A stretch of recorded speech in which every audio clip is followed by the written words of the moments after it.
आत्मा का अंकन किया, आत्मा की अनुभूति की, तो हमें उपदेश भी आत्मा का ही दे रहे हैं। इस महान ग्रंथ में जिसमें दृष्टि की मुख्यता से कथन है और दृष्टि की मुख्यता से कथन करते हुए परम शुद्ध निश्चय में का विषयभूत जो त्रिकाली जो भगवान ज्ञायक आत्मा है, उस ज्ञायक स्वरूपी भगवान आत्मा का उपदेश दे रहे हैं।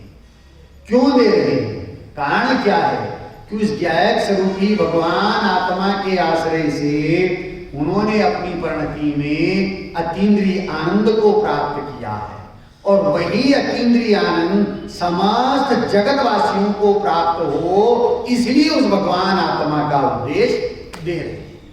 कुंद आचार्य देव के 1000 वर्ष पश्चात अमृतचंद्राचार्य देव हुए, जिन्होंने इस महान ग्रंथ की आत्मख्याति नाम की टीका लिखी। आत्मख्याति अर्थात आत्मा की प्रसिद्धि। और वो आत्मा की प्रसिद्धि कहाँ की? अपनी पर्याय में। और कैसे की? कि उस शुद्धात्मा को अपना इष्ट देव मान करके, उस शुद्धात्मा को अपना इष्ट देव मान करके अपनी ज्ञान प्रणति को उस शुद्धात्मा के प्रति समर्पित कर दिया। और समर्पित ही नहीं किया, जो द्वैतपना था वो द्वैतपना समाप्त हो गया, अद्वैतपना प्रकट हो गया। इसका नाम नमस्कार है। ऐसा नमस्कार करते हुए जब परिणति बाहर आई तो परिणति की बहिर्मुख दशा में समय अर्थात जीव नामक पदार्थ, और जीव नामक पदार्थों में भी सारभूत अर्थात आश्रय करने लायक, ग्रहण करने लायक, द्रव्य कर्म, भाव कर्म, नो कर्म से रहित जो शुद्धात्मा है, उस शुद्धात्मा को नमन किया। और ये सिद्ध किया कि वो शुद्धात्मा कैसा है, उस शुद्धात्मा का स्वरूप क्या है। नास्ती थे तो ये कथन कर दिया कि द्रव्य कर्म, भाव कर्म, नो कर्म से रहित थे, लेकिन अब 4 अस्थियों से उसकी महिमा को सिद्ध कर रहे हैं। किसकी महिमा को? उस शुद्धात्मा की महिमा को। किसकी महिमा को? मैं कौन हूं? जोर से बोलिए। ज्ञायक स्वरूपी भगवान आत्मा, उस ज्ञायक स्वरूपी भगवान आत्मा की महिमा को सिद्ध कर रहे हैं कि भावाय द्रव्य रूप अस्ति, चित्त स्वभावाय भावाय, चेतना गुण रूप अस्ति, स्वानुभूत्या चकासते, पर्याय रूप अस्ति, और सर्वभावांतरे चिदे अर्थात सर्वज्ञ स्वभाव और सिद्ध पर्याय रूप अस्ति को सिद्ध किया है।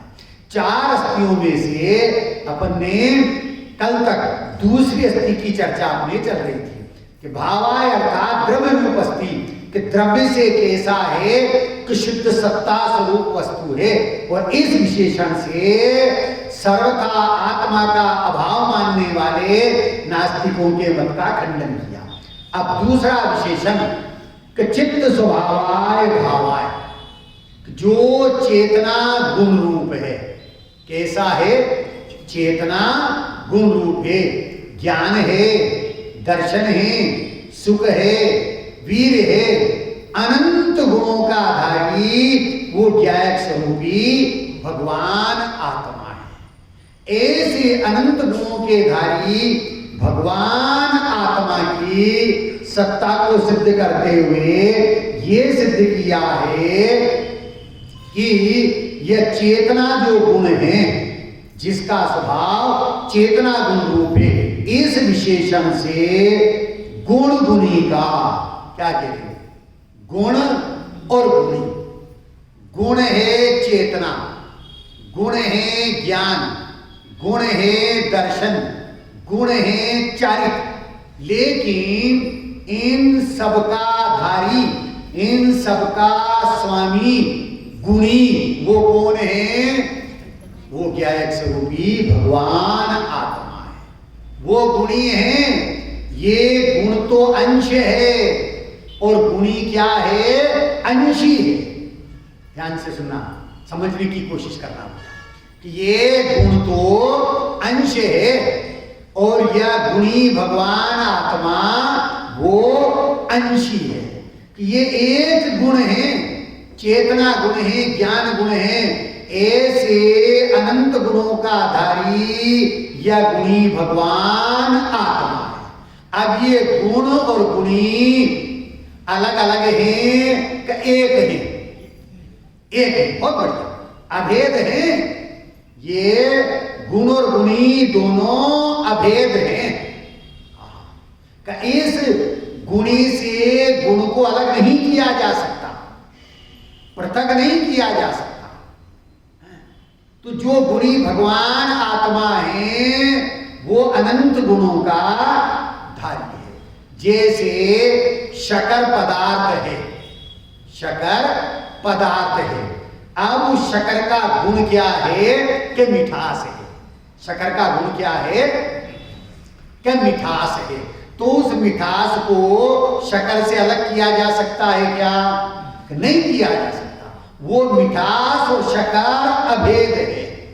अब मिठास ही नहीं है, अन्य गुण भी उसमें है, रूप है, रस है, गंध है, वर्ण है, स्पर्श है, ऐसे अनंत गुण उसमें विद्यमान है।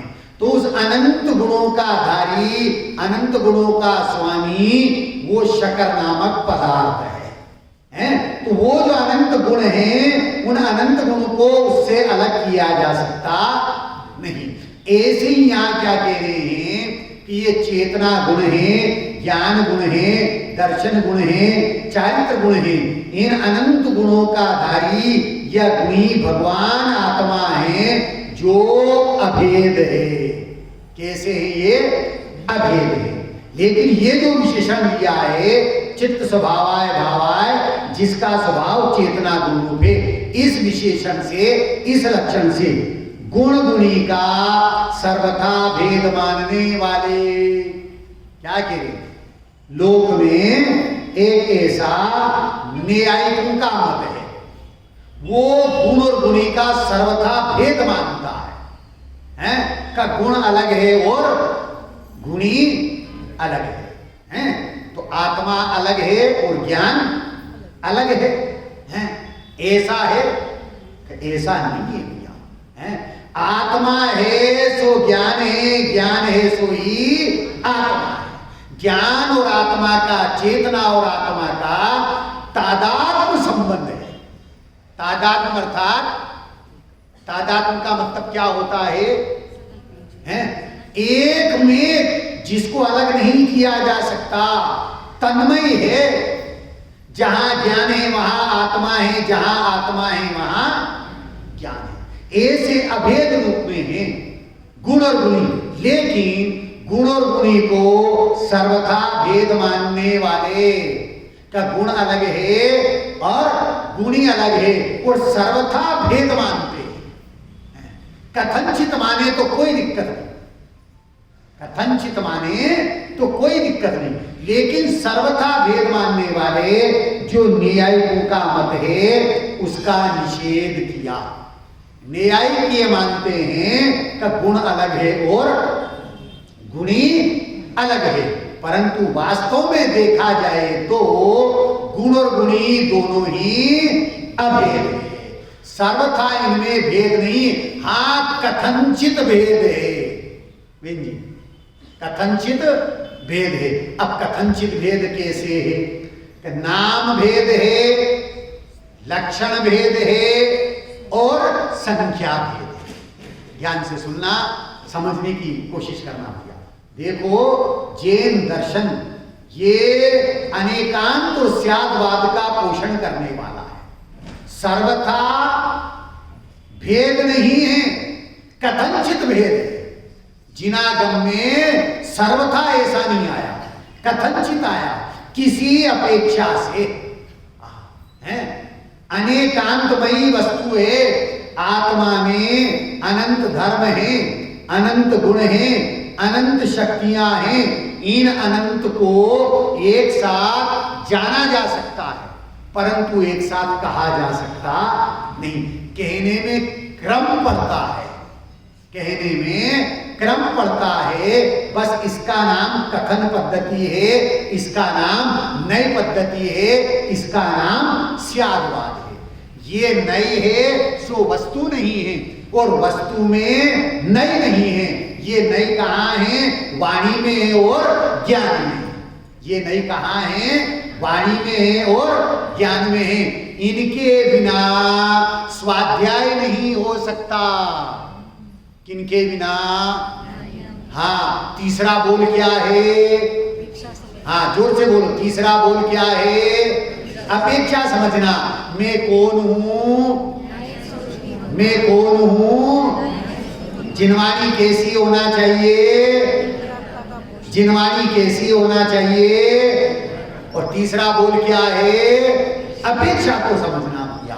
कि इनके बिना स्वाध्याय नहीं हो सकता और इनके बिना आत्मानुभूति नहीं हो सकती। क्या कह रहे भाई? अनेकांत और स्यादवाद। आत्मा में अनंत धर्म है, उन अनंत को एक साथ नहीं कहा जा सकता।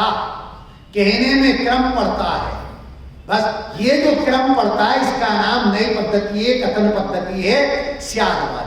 किसी अपेक्षा से जो कथन किया जा रहा है, तो यहां कहते हैं गुण और गुणी में सर्वथा भेद नहीं है, गुण और गुणी में सर्वथा भेद नहीं है, गुण और गुणी अभेद है, परंतु कथनचित भेद है। वो कथनचित भेद क्या है कि नाम भेद है, लक्षण भेद है और संख्या भेद है। अब नाम भेद क्या का गुण, ये गुण का नाम, और गुणी ये आत्मा का नाम है। गुण एक है और गुणी अनंत गुणों का धारी, ये नाम भेद है, नाम अलग अलग है, का गुण है और गुणी है। अब लक्षण भेद का गुण किसे कहते हैं? जो द्रव्य के संपूर्ण भाग संपूर्ण अवस्थाओं में पाए जाते हैं उन्हें गुण कहते हैं।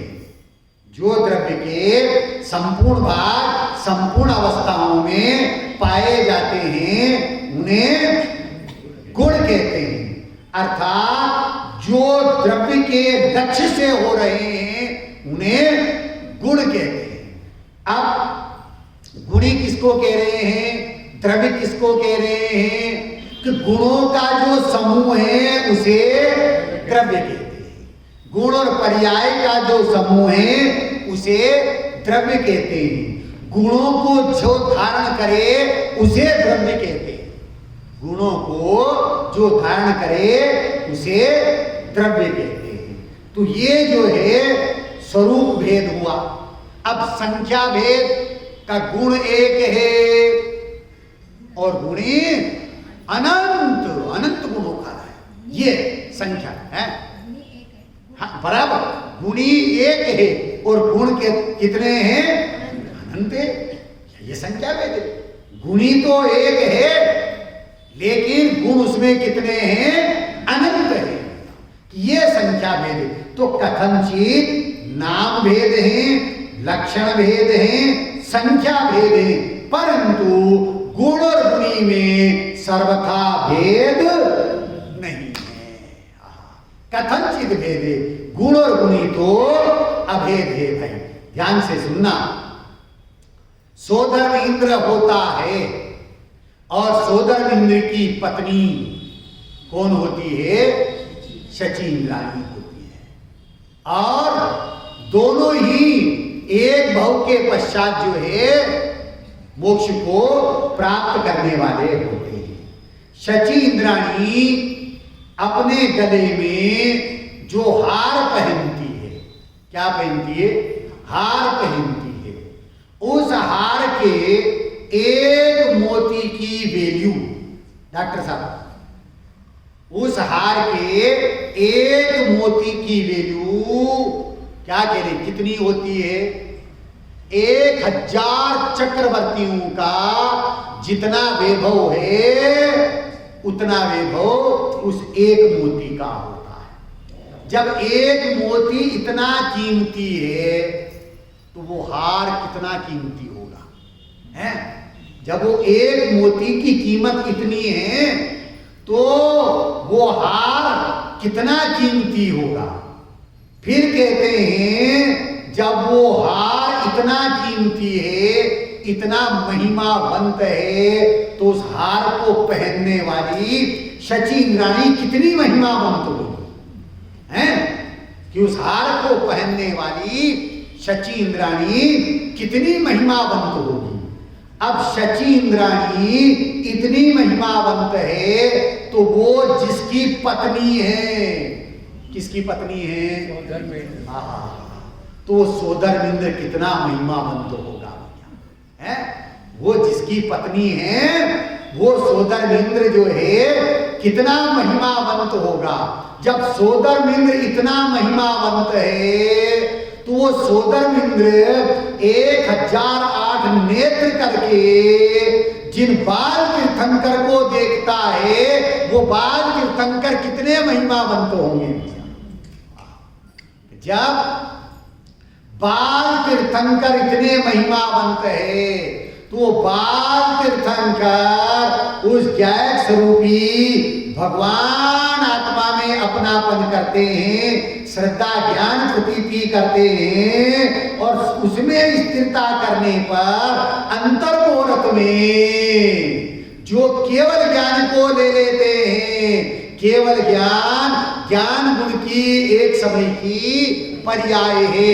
उस ज्ञान गुण की एक समय की पर्याय में 3 लोक और 3 काल झलक जाता है। तो ज्ञान गुण की एक समय की पर्याय कितनी महिमावंत है। कौन से गुण की? ज्ञान गुण की। कितने समय की? एक समय की पर्याय इतनी महिमावंत है कि उसमें 3 लोक और 3 काल झलकता है भैया। जब ज्ञान गुण की एक समय की पर्याय इतनी महिमावंत है तो ज्ञान गुण कितना महिमावंत होगा, है? वो ज्ञान गुण कितना महिमावंत होगा। जब एक ज्ञान गुण इतना महिमावंत है तो अनंत गुण कितने महिमावंत होंगे। और जब अनंत गुण इतने महिमावंत हैं तो अनंत गुणों का धारी ज्ञायक स्वरूपी भगवान आत्मा वो कितना महिमावंत होगा। वो ज्ञायक स्वरूपी भगवान आत्मा कौन है? तो महिमावंत कौन है? ये समय सार जी का ज्ञायक स्वरूपी भगवान आत्मा, वो महिमावंत है। कौन महिमावंत है? मैं आई।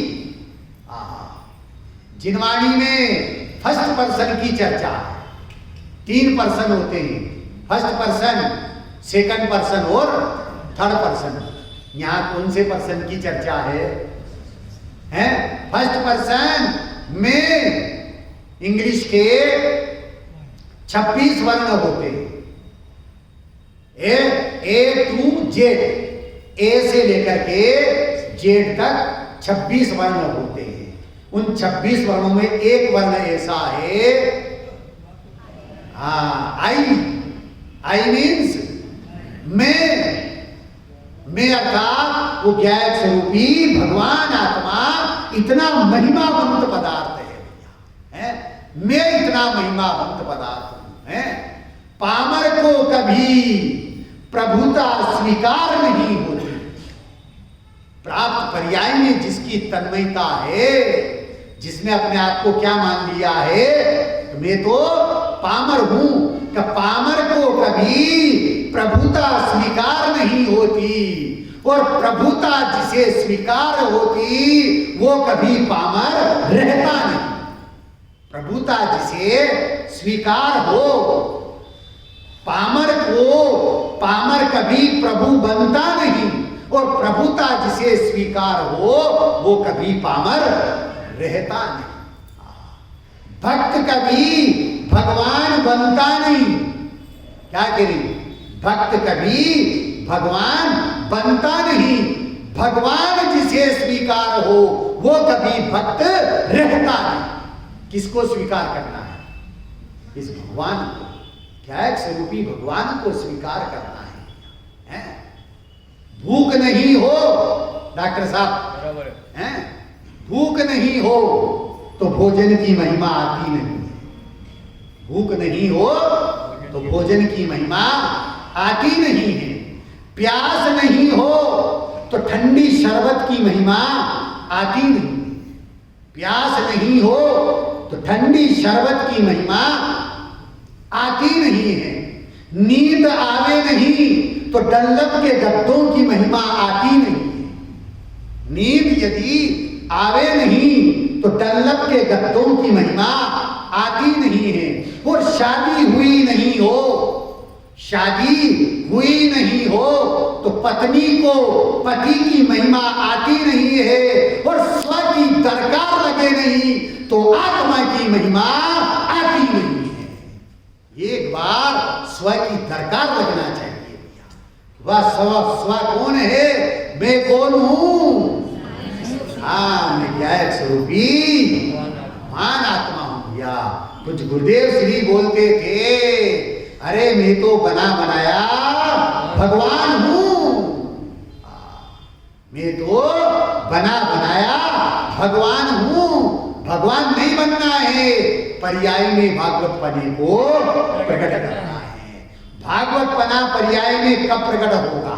हैं भाई साहब, मान लो सपोज हैं कि आप जो है फॉरेन जा रहे हैं, अकेले जा रहे हैं, और आपने जो है आपकी पत्नी से कहा कि देखो मैं महीने भर के लिए फॉरेन जा रहा हूं और तुम सच सच बताना है, तुम मुझे याद करोगी कि नहीं करोगी?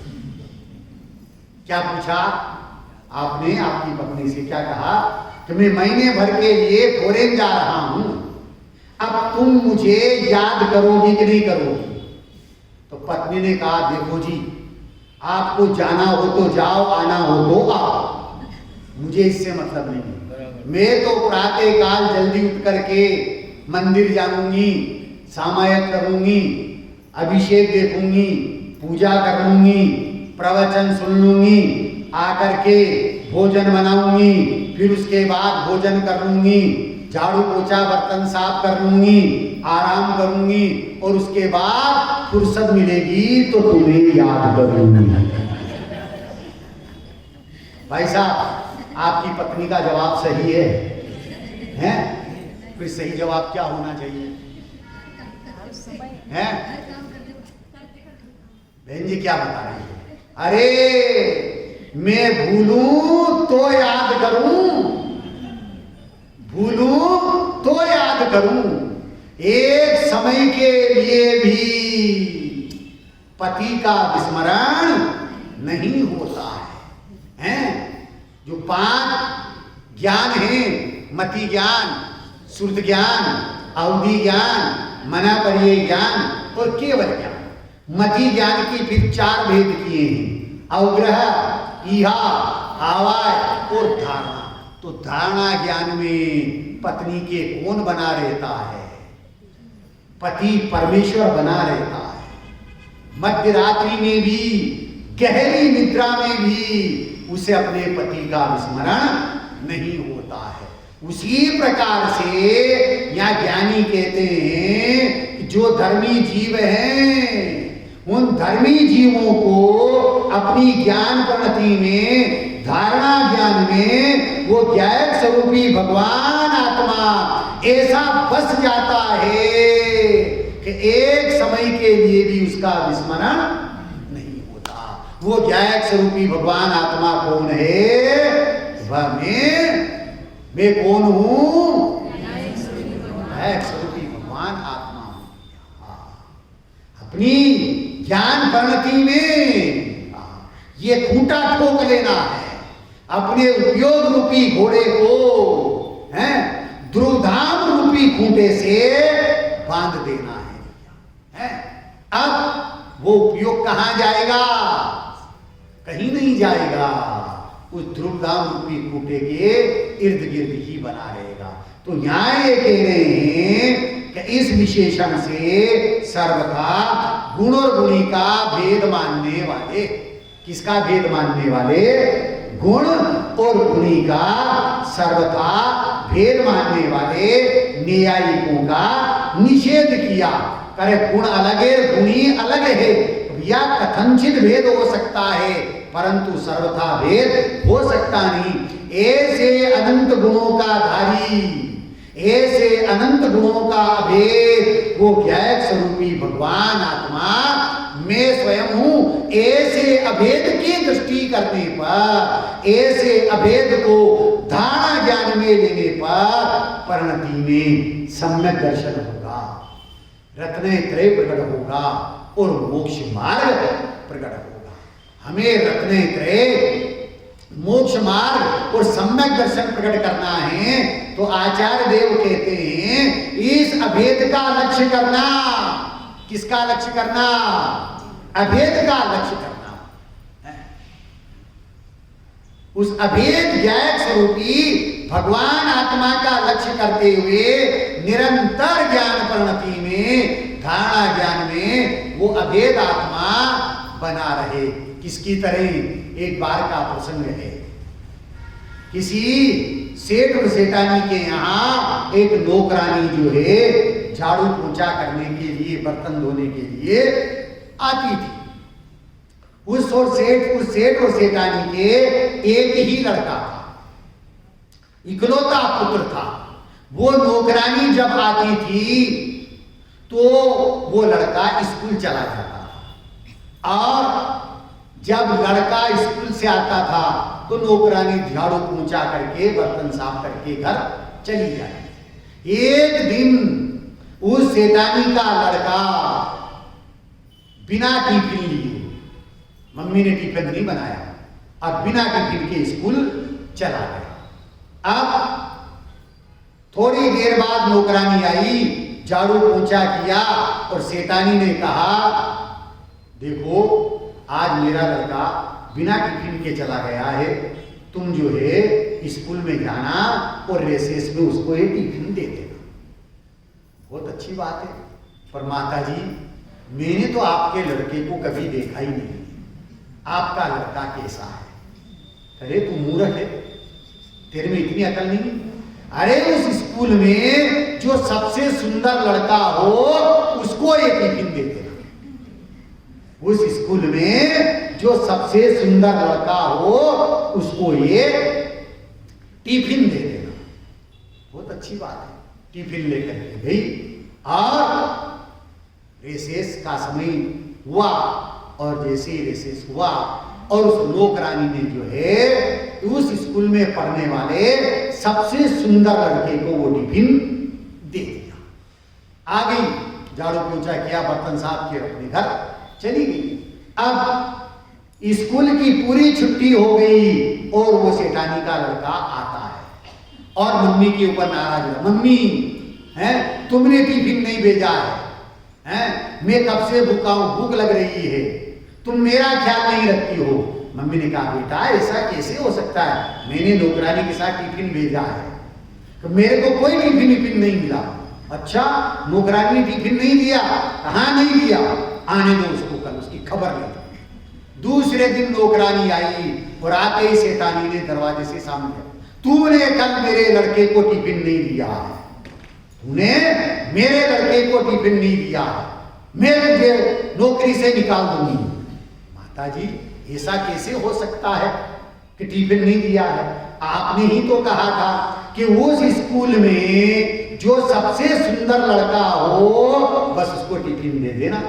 मैंने टिफिन दिया है। अरे मेरा लड़का सबसे सुंदर है, उसको टिफिन देना था।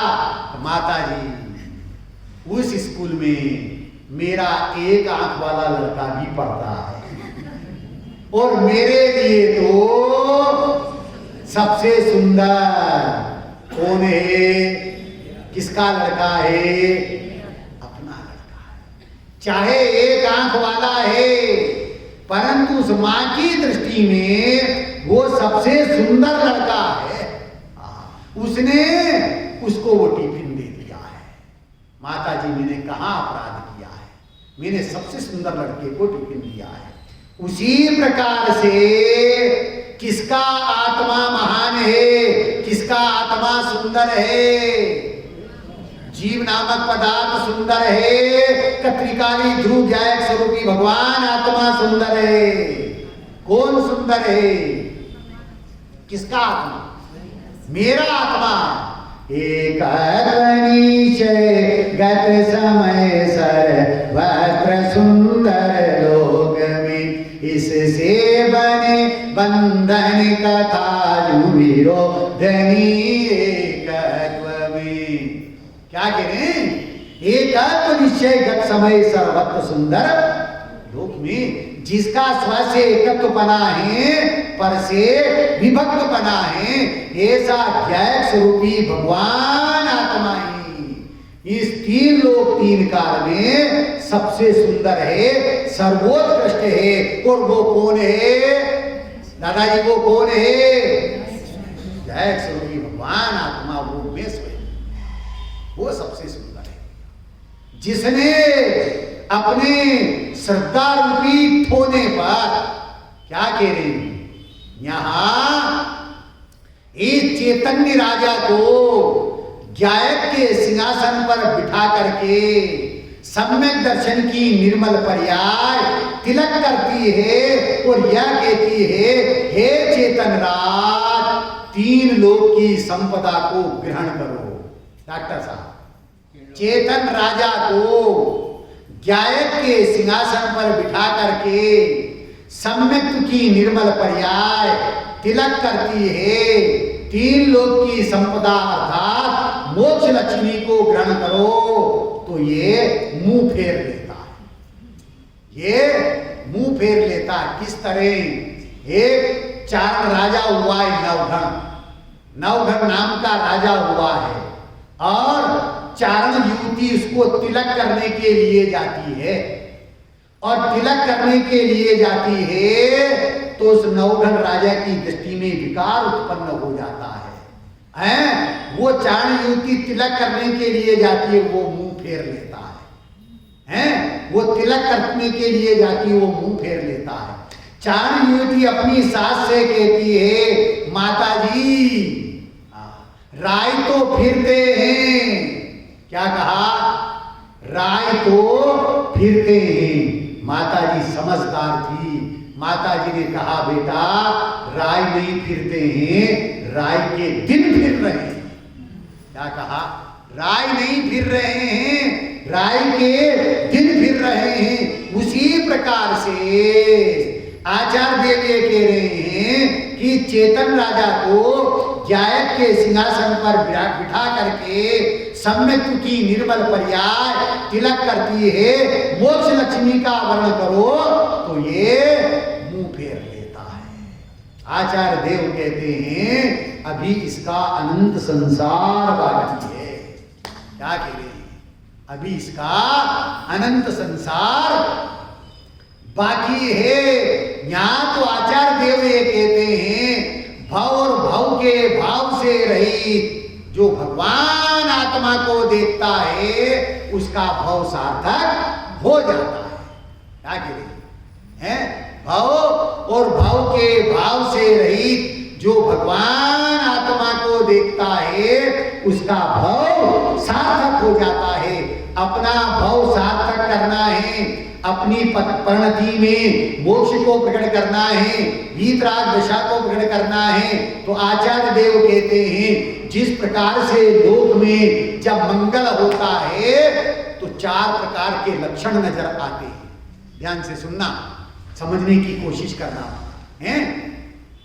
जब लोक में मंगल होता है तो 4 प्रकार के लक्षण नजर आते हैं। सबसे पहले भयंकर गर्मी तपती है और धूल भरी आंधियां आती है। भयंकर गर्मी तपती है, धूल भरी आंधियां चलती है। फिर दूसरा लक्षण, बादल गरजते हैं। क्या होता है? बादल गरजते हैं। तीसरा लक्षण, बिजलियां चमकती है। तीसरा लक्षण, बिजलियां चमकती है। और चौथा लक्षण, उसके पश्चात बरसात होती है तो लोक में शीतलता व्याप्त हो जाती है। 4 लक्षण हैं। भयंकर गर्मी तपती है और धूल भरी आंधियां चलती है, बादल गरजते हैं, बिजलियां चमकती है और उसके पश्चात फिर बरसात होती है तो लोक में शीतलता व्याप्त हो जाती है। उसी प्रकार से जिस ज्ञानी धर्मी जीव जो भव्य है, आसन्न भव्य है, क्या करें? सम्यक दर्शन कौन सी गति में हो सकता है? चारों गति। बहुत बढ़िया, ध्यान से सुनना है, समझने की कोशिश करना कि सम्यक दर्शन चारों ही गतियों में कौन से जीव को, कौन से जीव को? स्थावर को होगा कि त्रस को होगा? त्रस को होगा। बहुत बढ़िया। अब त्रसनी भी विकलेंद्री को होगा तो पंचेंद्री को होगा? पंचेंद्री को होगा। बहुत बढ़िया। पंचेंद्री में भी असंगी को होगा कि संगी को होगा? कि संगी को होगा। अब संगी में भी साकार उपयोग वाले को होगा कि अनाकार उपयोग वाले को होगा? साकार उपयोग वाले को होगा। बहुत बढ़िया। अब साकार उपयोग में भी शुभोपयोग वाले को होगा कि अशुभोपयोग वाले को होगा? कि शुभोपयोग वाले को होगा। और शुभोपयोग में भी शुभलेशा वाले को होगा कि अशुभलेशा वाले को होगा? कि शुभलेशा वाले को होगा। और शुभलेशा वाले में भी ध्यान की अवस्था में, निद्रा की अवस्था में होगा कि जागृत अवस्था में होगा? कि जागृत अवस्था में होगा। और जागृत अवस्था में भी खाते खेलते कूदते होगा कि ध्यान की अवस्था में होगा? कि ध्यान की अवस्था में होगा। और ध्यान की अवस्था में भी अभव्य को होगा कि भव्य को होगा? भव्य में भी दूरांगुर भव्य को होगा कि आसन्न भव्य को होगा? आसन्न भव्य को होगा। और आसन्न भव्य में भी प्रायोग लब्धि वाले को होगा कि कर्ण लब्धि वाले को होगा? कर्ण लब्धि वाले को। और कर्ण लब्धि में भी प्रथम समय में होगा कि अंतिम समय में होगा? अंतिम समय में होगा। और अंतिम समय में भी अनादि या सादी मिथ्या दृष्टि को होगा। किसको होगा? या तो अनादि को होगा तो प्रथमोपशम सम्यक होगा, और सादी मिथ्या दृष्टि को होगा तो द्वितीयोपशम सम्यक होगा। इतनी पात्रता होगी तो पर्याय में जब मंगल होगा, है सम्यक्त्व का अंकुरण फूटेगा, रत्न त्रय की फसल बड़ी होगी और मोक्ष फल की प्राप्ति होगी, तो 4 लक्षण नजर आएंगे। वो 4 लक्षण क्या है? कि सबसे पहले शुभ भाव की आंधी चलेगी, अशुभ में नहीं। कौन से भाव की आंधी चलेगी? शुभ भाव की आंधियां चलेगी। शुभ भाव प्रणति में होगा, शुभ की भूमिका होगी। अब शुभ की भूमिका में भेद विज्ञान के बादल गरजेंगे। काय के बादल गरजेंगे? भेद विज्ञान के बादल गरजेंगे भैया। भेद विज्ञानी जगो जिनके घट, शीतल चित्त भयो जिमी चंदन, केली करे शिव मार्ग में, जग माही जिनेश्वर के लघुनंदन। क्या कह रहे? भेद विज्ञान के बादल कर देंगे। पर से भिन्न सदा तुम चेतन, करो वेद विज्ञान, सम्यक दर्शन अंगीकृत कर लो निज पहचान। शुभ भाव की आंधी चलेगी, उस शुभोपयोग की भूमिका में भेद विज्ञान के बादल कर देंगे। और जब भेद विज्ञान के बादल कर देंगे तो स्वानुभूति रूप बिजली चमकेगी। कौन सी? स्वसंवेदन स्वानुभूति रूप बिजली चमकेगी। तो परिणति में वीतराग और सुख शांत दशा रूपी बरसात हो जाएगी। कैसी बरसात होगी? वीतराग और सुख शांत रूपी बरसात हो जाएगी। ऐसी वीतरागता और सुख शांत रूपी दशा प्रकट हो, उसके लिए आचार्य देव यहाँ ये कह रहे हैं का गुण और गुणी सर्वथा। कैसे हैं? सर्वथा जो है उनमें भेद नहीं है, गुण और गुणी तो अभेद है। ऐसा अभेद आत्मा जब दृष्टि का विषय बनता है, श्रद्धा का हृदय, ज्ञान का भेद, ध्यान का भेद, चारित्र्य की चर्या का विषय बनता है, तो परिणति में वीतरागता प्रकट होती है, सुख तीन्द्रिय आनंद की दशा प्रकट होती है और आनंद की बरसात होती है। आई की बरसात होती है आनंद की, बाहर से नहीं अंतर से होती है। इसलिए आचार्य देव कहते हैं, ज्ञानी कहते हैं कि पर से खस स्वामी बस। क्या कह रहे? पर से खस स्वामी अतीन्द्रिय रस चख ये है अध्यात्म का कस। इतना करे तो बस, नहीं तो नरक निगोद में जाके फंस। वहां तो बस नहीं है, पर से खस स्वामी बस। अतीन्द्रिय रस चख यह है अध्यात्म का कस। इतना करे तो बस, नहीं तो नरक निगोद में जाके। वहां तो बस नहीं है, हेड ऑफ द डिपार्टमेंट तो वही है। वहां से आए हैं और यह त्रस पर्याय साधिक 2000 सागर के लिए त्रस पर्याय मिली है।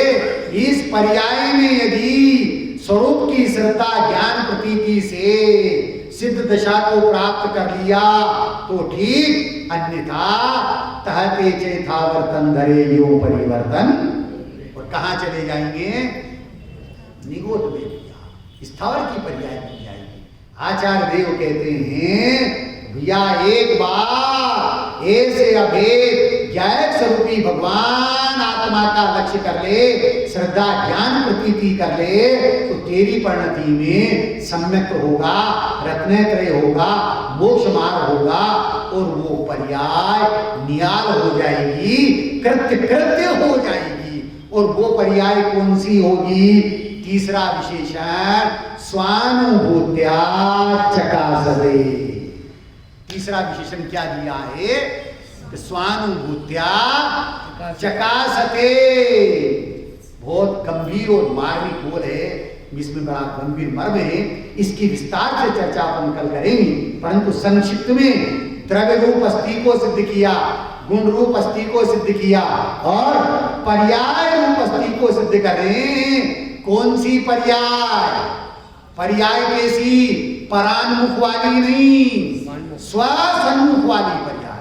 स्वानुभूत्या चकासते, जो पर्याय स्वभाव के सन्मुख हुई है और स्वभाव के सन्मुख होने पर उस परिणति में वो ज्ञायक स्वरूपी भगवान आत्मा अनुभूति में आ गया है, प्रतीति में आ गया है, वो पर्याय नियाल हो गई है।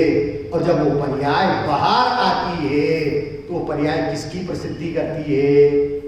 किसकी प्रसिद्धि करती है? अपनी प्रसिद्धि नहीं करती, ज्ञायक की प्रसिद्धि करती है। वो ये कहती है मैं ज्ञायक हूं। क्या कहती है वो? मैं पर्याय हूं ऐसा नहीं कहती। वो क्या कहती है? मैं ज्ञायक हूं। बात कहता हूं मैं पेटेंट, अच्छी है 100%। बात कहता हूं मैं पेटेंट, अच्छी है 100%। दुनिया में आकर के नहीं रहा है कोई परमानेंट। दुनिया में आकर के नहीं रहा कोई परमानेंट है।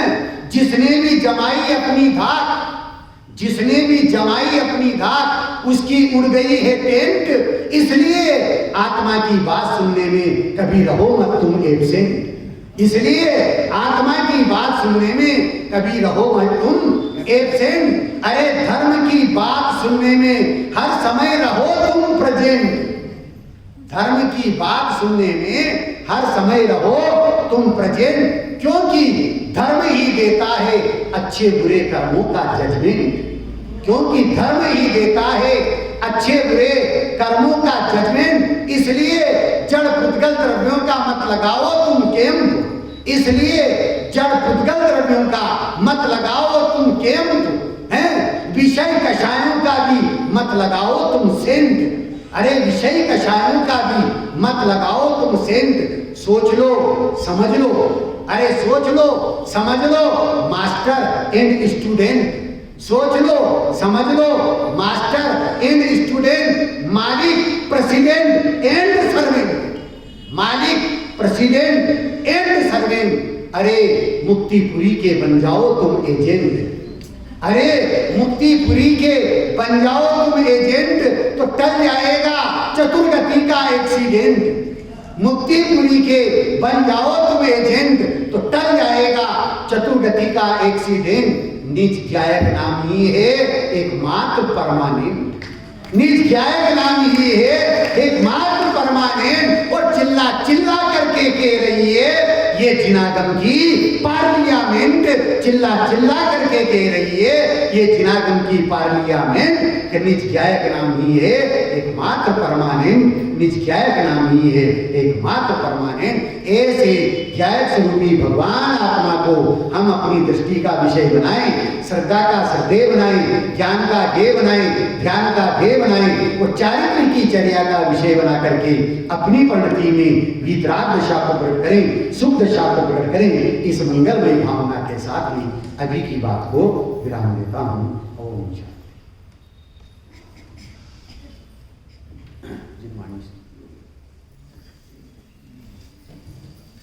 निज निधि